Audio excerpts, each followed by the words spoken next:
Hey guys! Welcome to the newest episode of the art journal vlog. This is the usual end of month flip through and talking about all the pieces that I did.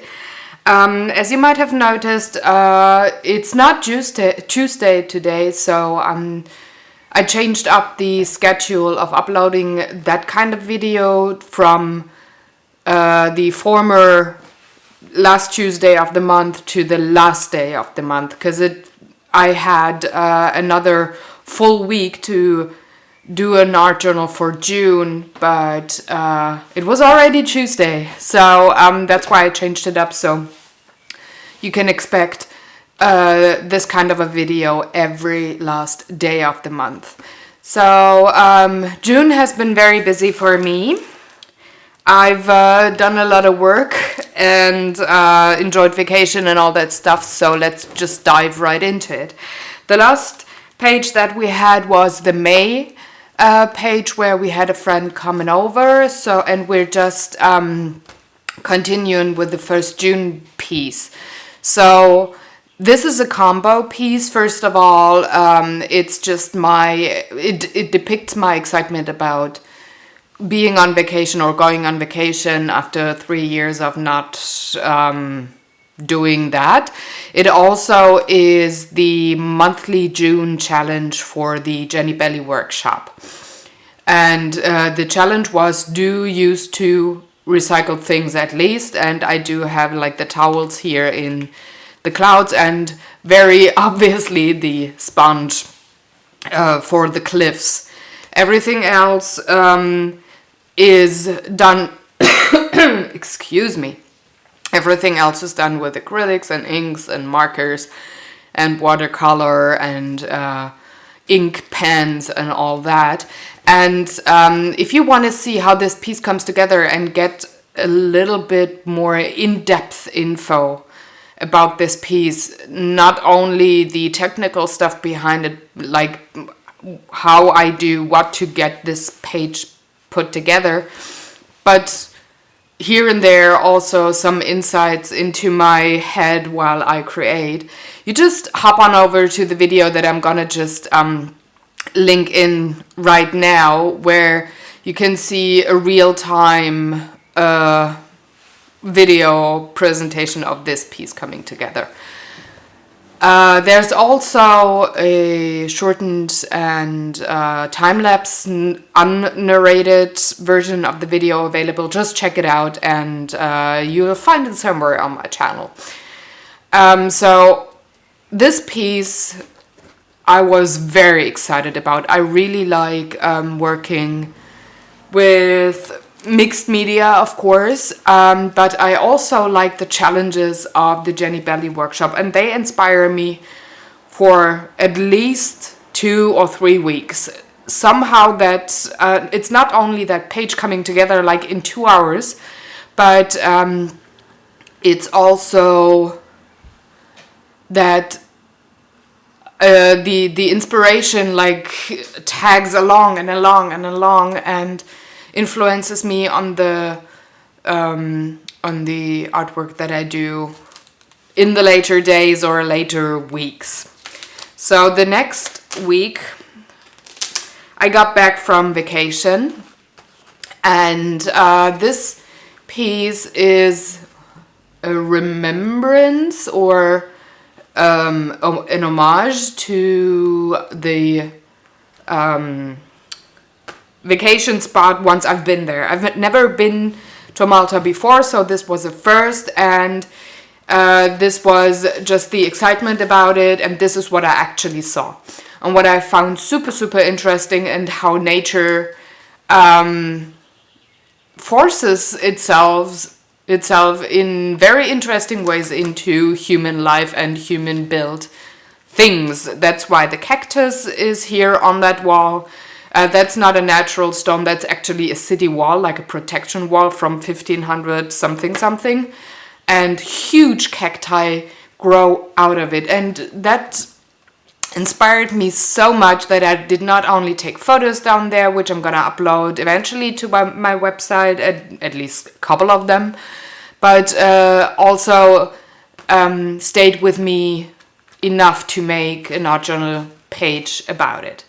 So this is also a mixed media page. Again, like with the page before, I did record a narrated and unnarrated version of the piece coming together, real time and time lapse, and I'm gonna just link it right now.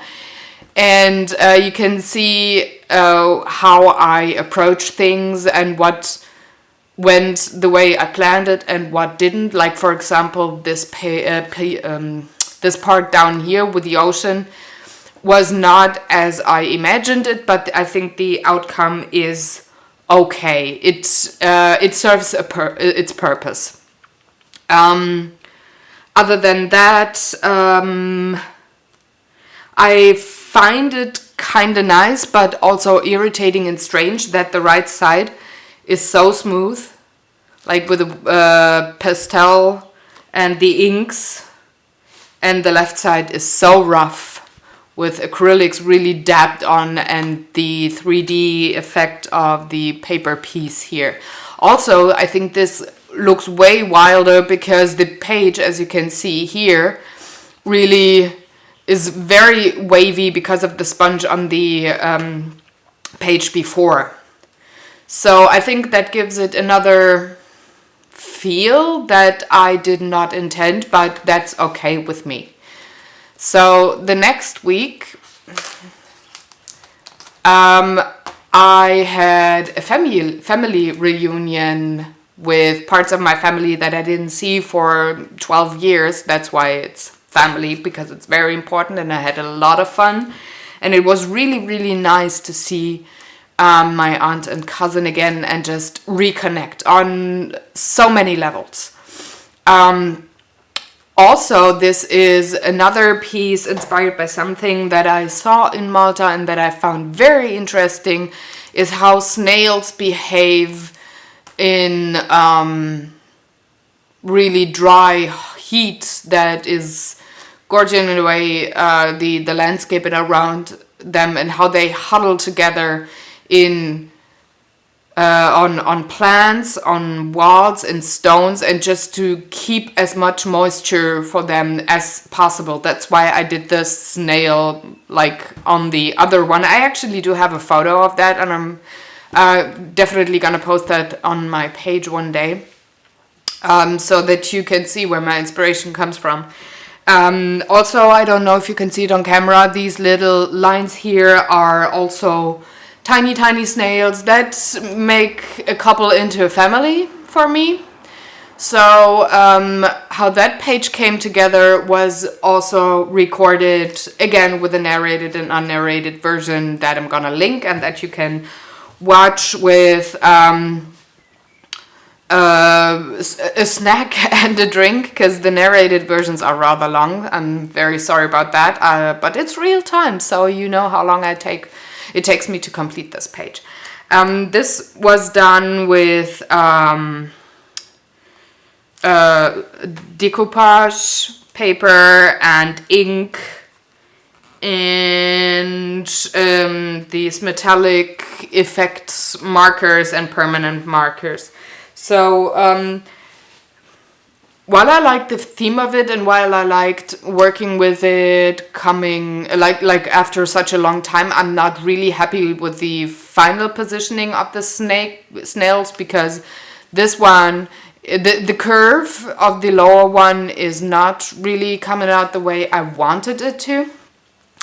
I think with the upper one it's okay here. You can imagine the curve of the snail house, so to say, but with the lower one it could be also a stone. Nobody sees that it's a snail, but I think it's okay. It's not my favorite piece, but anyways, you can't always have the 1A excellence super duper pieces, right? And as I said before, the art journal for me is the place where I try new things and where I just let loose, so to say. So I think that's actually why I'm very comfortable showing this piece, and also having the narrated and unnarrated like video on my channel of how this piece, although I don't like it that much, comes together. It's just because this is theme-wise definitely a very important part for me, and like technique-wise it's a reminder of that concept that you need to be able to try something new and maybe not succeed like all the way the first time and still be comfortable to share it with people and maybe connect with them, especially other artists on that level. Like either they say, oh yeah, I got the same problem, or yeah, I had that same thing, I know what you're talking about, and I'm curious, once you've solved it, let me know. Or they even say, you know what, I did it like this and this and it worked, maybe you want to give it a try. And then you get ideas about things that you did not think of, because your brain just thinks in certain patterns, and every person's brain is like totally different. So solutions and the ways to success are also different. Anyways, the last piece, oh, it's fallen. No. The last piece I actually did last night, and I wanted to make a very, very comic-y children's book, silly kind of a piece, with the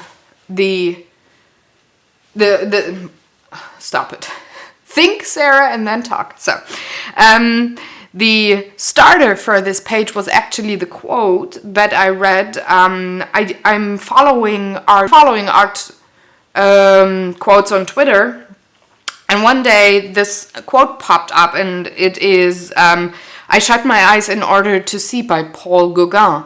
And I found that quote so intense and so true and so interesting that I thought, well, you gotta make a piece about that, about what you see when you close your eyes in order to see, right? So this is what my brain does when I close my eyes, and I just like slip off into imagination and fantasy and all that, so I don't see the world as it is. And that's actually what I also do not do when I have my eyes open, because as you might know, I think I said it in one vlog, that I always see things like a painting with the brush strokes and everything. I don't see it the way it actually is, which is exhausting but also kind of cool. So this is what I see, the style that I see when I close my eyes. When I dream, when I just listen to music or an audiobook or whatever, and I just zone out. So there's the funny little houses again that are already on my puzzle piece. You might recognize them.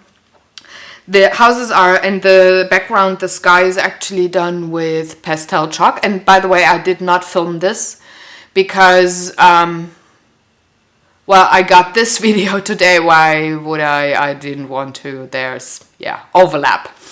So, again, the houses and the background is done with pastel chalk. All the line out is done with markers, and the flowers here and the grass is actually just colored cardboard paper that I cut out and did some paint with the markers, like the orange and the purple and the dark red in the middle. That's what I painted. All the rest is the cardboard color, except for the black and white things that you see on it. I also drew these tiny weird figurines that live in the houses, so that you have like a landscape, and I don't know what they are, and I actually don't care. I just wanted it to look like a real fantasy, children's, like goofy kind of way of a page, just to celebrate this quote that I did put in here. This page actually came together rather quickly, by the way. Once the spray to fix the pastel chalks dried, it was actually just kind of like paper piecing. And by the way, the shadows up down here on the grass, they're done with inks, like for stamp, the ink pads that I use frequently in my videos. If it comes to art journaling, I don't use them on other stuff. So that's actually it. That's my month, and see, the colors came through two pages, because every page here is actually 2 pages glued together. So there's also something else that I might do. I'm not sure yet, because all of the pages here, I thought this wouldn't be as springy once there's color on it with the sponges, but all of the pages, as you can see, they're totally angled and everything, way more than before the sponge. So what I might do starting next month is just turning the book and just using this page landscape and just going with 1 page. I'm not sure yet, because I actually like the size of the whole book. So we'll see. Let me know if you might have an idea how I get that sponge to like stick to, or like deflate, so to say. I used weight on the book just to squeeze it together, and hope that with a little bit of color or clear varnish, the sponge would stay that way, and it didn't. So maybe you got an idea. If you do, let me know. Otherwise, I hope that you enjoyed this little tiny vlog, and I'm gonna see you next month, I guess. Remember, it's not the last Tuesday anymore, it's the last day of the month that these videos will be up. And yeah, I might do some real-time and time-lapse videos of future art journal pages once I make them. Let me know if you want to have like this kind of a video with the other videos together, or like if you want one switched for the other. I don't know. Just maybe help me out with all the opportunities that you have with videos and YouTube while you do some artwork. So I hope you enjoyed, and I wish you all a very, very good time. I'll see you soon, and I hope you enjoy whatever you do. So take good care. Bye bye.